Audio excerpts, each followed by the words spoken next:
Bwana Yesu asifiwe, watu wa Mungu.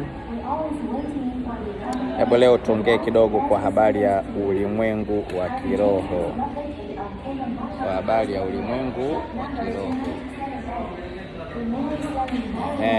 Hivi wewe mwenzangu umejipanga vipi kwa habari ya ulimwengu wa kiroho? Kwa maana gani?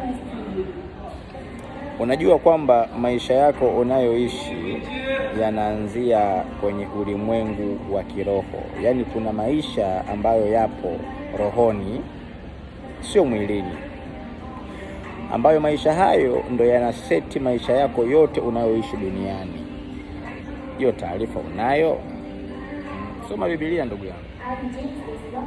Kwa hiyo unatakiwa ujue hilo kwamba haya unayoyaishi tayari yapo kwenye ulimwengu wa kiroho. Kuna maisha yako ambayo ndio halisi, ambayo ni maisha ya ulimwengu wa rohoni. Matokeo yake ndio unakuja kuyapata hapa kwenye ulimwengu wa mwilini. Kwa hiyo muhimu ni nini hapo? Muhimu hapo ni kujiweka vizuri, kujiseti vizuri katika ulimwengu wa roho. Kwa sababu kwenye ulimwengu wa roho, ukumbuke kuna ulimwengu wa nuru na kuna ulimwengu wa giza. Ulimwengu wa nuru ni ulimwengu wa Mungu. Ulimwengu wa giza ni ulimwengu wa nani? Ulimwengu wa shetani. Unaelewa eh? Ulimwengu wa giza ni ulimwengu wa shetani.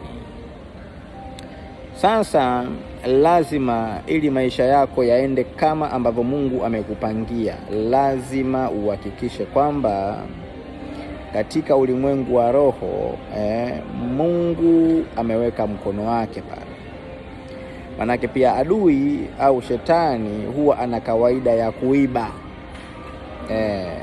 kuiba vile ambavyo wewe umepangiwa na Mungu kwenye ulimwengu wa roho.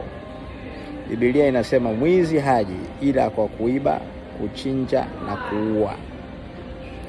Kwa hiyo ule bwana huwa anakuja, anaiba, anachinja na anaweza akaua kila ndoto yako na kila jambo lako ambalo limesetiwa vizuri na Mungu katika ulimwengu wa kiroho.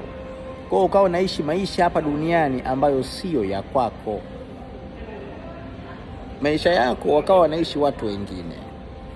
Wewe unaishi maisha ambayo sio ya kwako. Hivi vitu unatakiwa uvijue ndugu yangu.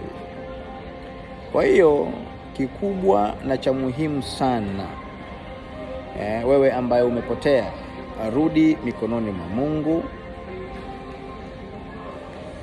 Mtumaini Mungu, sali sana, muombe Mungu, toa sadaka, soma maandiko,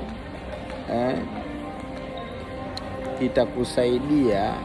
Hata kama shetani alifanya jambo fulani kwenye ulimwengu wa roho, basi ataliachia, manake Mungu ana nguvu kuliko chochote kile. Anasubiri tu wewe ufanye maamuzi ya kumtumaini yeye. Ulimwengu wa roho,